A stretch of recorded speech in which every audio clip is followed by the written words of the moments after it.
তুমি যদি সায়েন্সের শিক্ষার্থী হয়ে থাকো তাহলে প্রথমে তোমার চয়েস লিস্টে হতে হবে মেডিকেল, ইঞ্জিনিয়ারিং অথবা পাবলিক বিশ্ববিদ্যালয়। এছাড়াও তুমি যদি আমার গ্রুপের হও তাহলে তোমাকে বিবিএ এবং আইবি এর জন্য প্রস্তুতি নিতে হবে।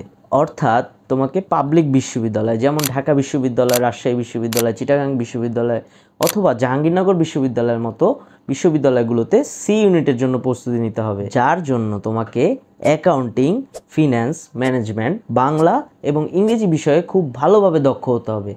এছাড়াও তোমাদের মধ্যে যারা আর্টস অথবা হিউম্যানিটিস গ্রুপে আছো, তোমরা যদি পাবলিক বিশ্ববিদ্যালয়ের জন্য প্রস্তুতি নিতে চাও তাহলে তোমাদের প্রিফারেবল ইউনিট হচ্ছে বি ইউনিট।